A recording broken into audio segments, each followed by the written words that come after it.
Okay, breaking news. It's the day of the 4th of July party, and it's probably gone by now, but I hope I can get it on the video. But I was going into the shed to get the chickens their morning treats. There's a little baby snake. Oh, there it is. No, don't go in there.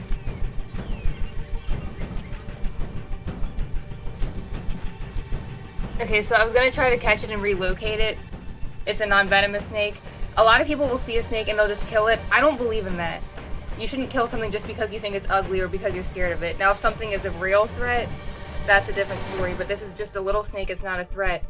A really large snake probably could hurt the chickens, so that's why I want to relocate it, because I don't want it to stick around here and grow up and eventually hurt them. It's unlikely that it would, because my chickens are big, but it's better safe than sorry. However, in a positive light, snakes obviously are very good for rodent problems. And I don't really have a rodent problem, so maybe it's because snakes hang out here and they hide because they don't want to hurt you. They really just want to be left alone. Okay, so as you heard, we're going to have a big 4th of July party, and I wanted the animals to be included too. Obviously, they're not going to be around the party because, you know, they're animals and we don't want them to get hurt or eat anything bad or be scared of fireworks. But I want them to have fun and enjoy the holiday, so I'm going to make the chickens some patriotic and safe, healthy snacks. We have a party place bringing us a big moon bounce that they're going to drop off. It's kind of our 4th of July tradition. We did that last year too. Last year we had a safari themed one. Here's a look at that. Okay, tell them. So this has it says exit right there. So what if like an emergency you're just supposed to go like swoosh and shoot out? Whoa! We're all gonna have to escape through the exit! Why is the emergency exit up there? That's really hard to get to. I can't. Woo! And that one was already rented this year, so we got a red and blue one instead, but this one's apparently even bouncier. It's an adult-sized one, because there's no kids at the party. So, you know, you're never too old to have fun. No shame in that.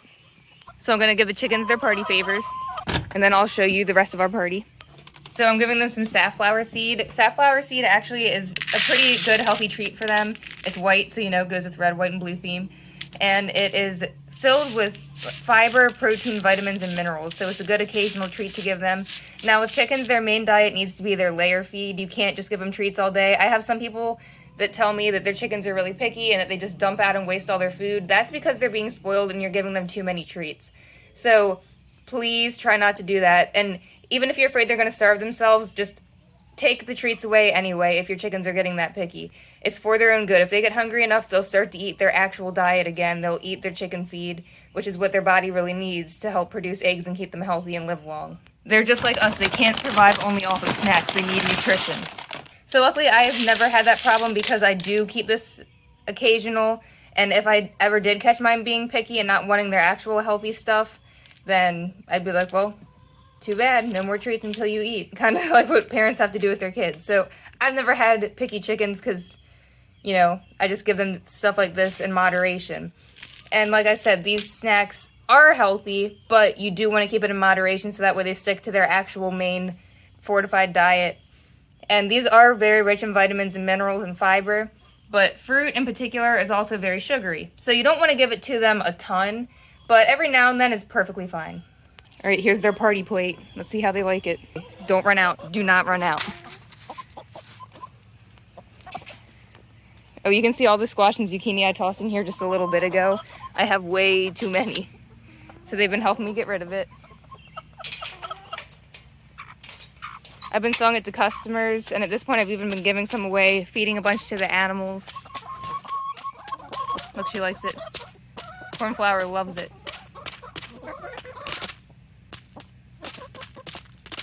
But last year we had this crazy tornado, and I am going to make a video about that because I do have some footage from that day. But we had a crazy tornado in July that wiped out completely all my squash and zucchini. So this year I have an overabundance of it, so it's making up for last year.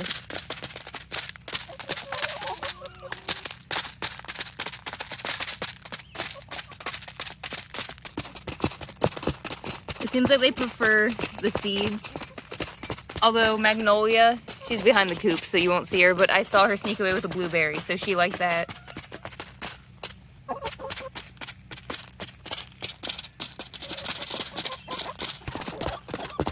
Oh, there's Meringue. She's one of the newer ones. If you've been watching my other videos, she's one of my new babies from this year that I recently added to the flock. Her and Larkspur right there.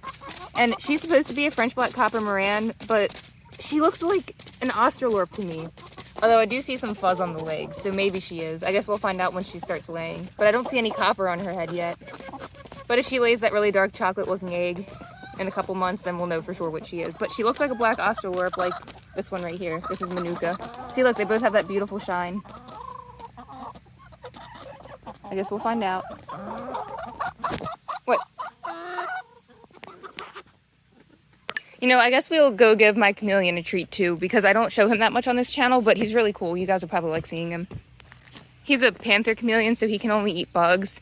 And I do have some hornworms right now. Honestly, they're more of like a green color, but I guess they're kind of close to blue if you want to get patriotic, so we'll give him some hornworms for his patriotic treat, since he's kind of limited compared to what the chickens can eat. Yeah. We're putting them in the trash can. Well, yeah, that's true. Bye, Nathan. Because, like, Sit. Eva gets a blueberry and a little piece of watermelon later. She takes it so gentle. So her nose is so long, so sometimes she has trouble picking things like that up.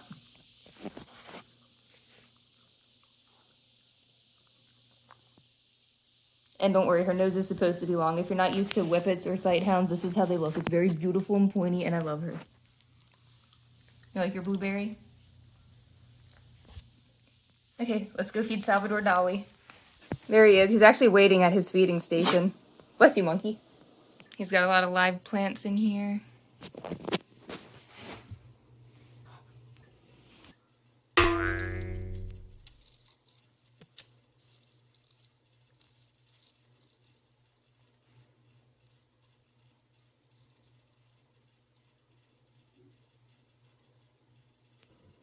So if you ever see these worms on your tomato plant, don't feed it to your reptile because tomato leaves are poisonous and you don't want to make the worm poisonous. These worms were raised in captivity and they were bred for this purpose, so they're safe. Can't get it to focus.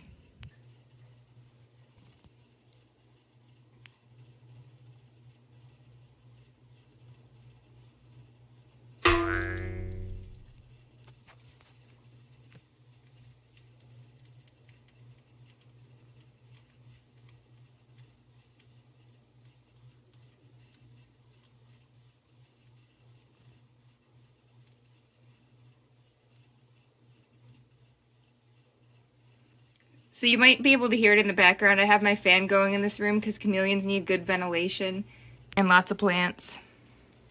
Lots of live plants too. This is a bioactive enclosure, so there's roly-polies and there's some springtails and there are these tiny little bugs and they will clean up the waste after your pet and help keep the tank clean. It's like a little ecosystem. I'll probably make a whole separate video teaching you guys more about that. Here's what the roly-polies look like.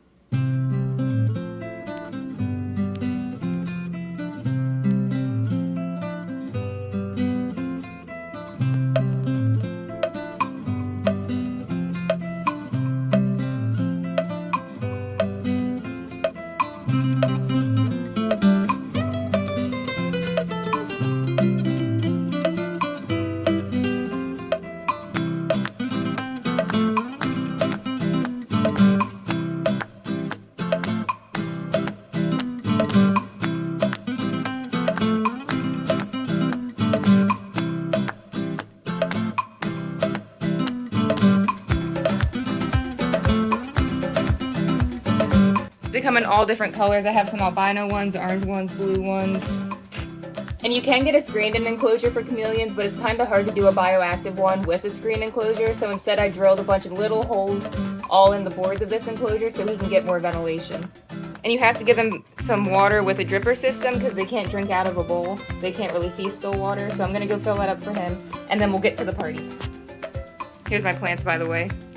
I know that was random, I just started filming those. But this is also my chameleon/plant room. But anyways, yeah, enough distractions. Let's get to the party.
be some over there. You can see some over there.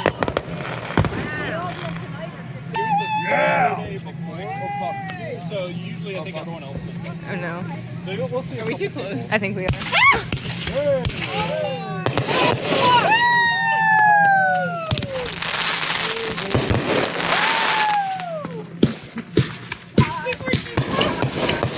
We are. Back up, Terry. Back up, Terry. Back up. Back up, Terry. Terry's back up, Terry. Back up, Terry. Come on, back up, Terry. Back up. Run, Forrest, run!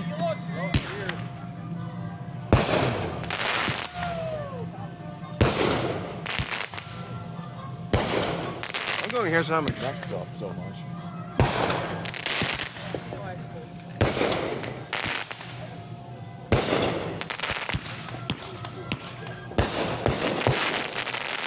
Awesome. Oh my God, that was cool. That was a good one. Yay! I need my cat ears.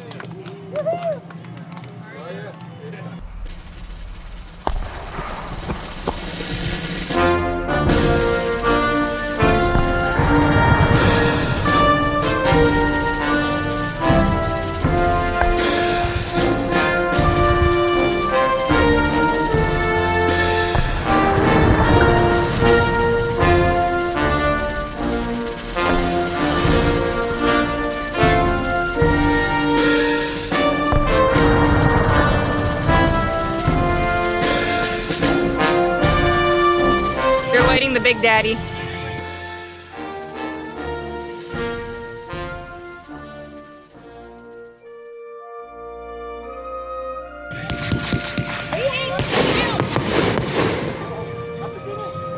That's it.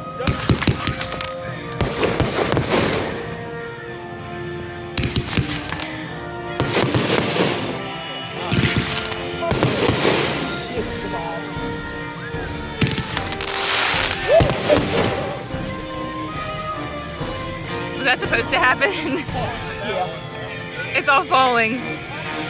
Good thing it rained. Woo! Fire! Fire! Call a fireman.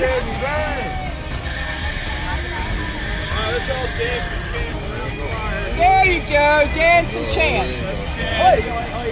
Let's summon Cthulhu. I had a feeling that was going to be the one to catch on fire. Get the safety battalion.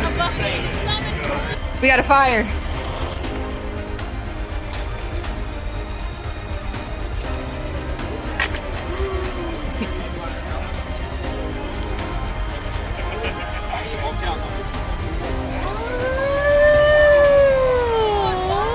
What a brave man.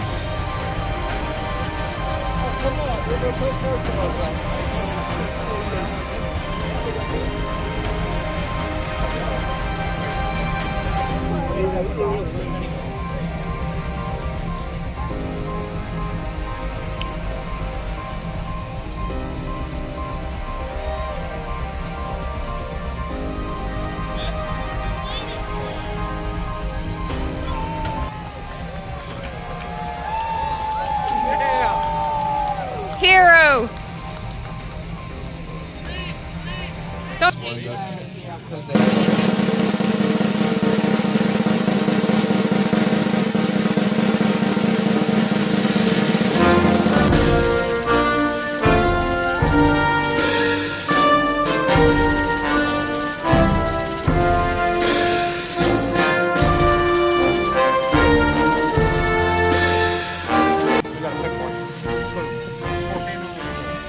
This is actually not a short one. No, it's not short.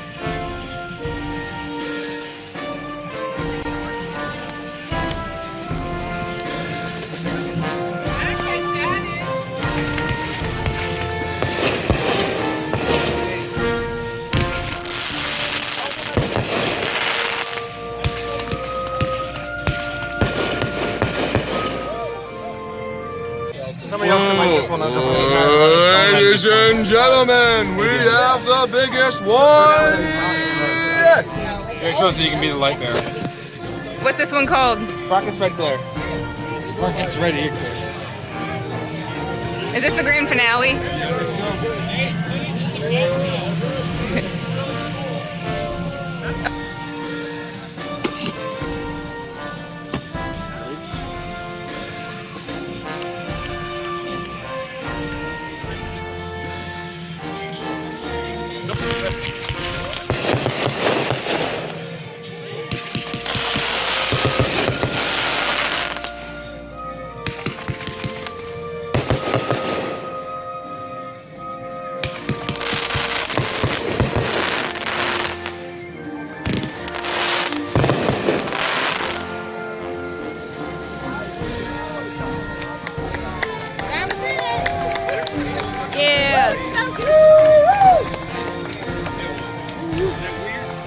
Eva partied too hard. Party animal.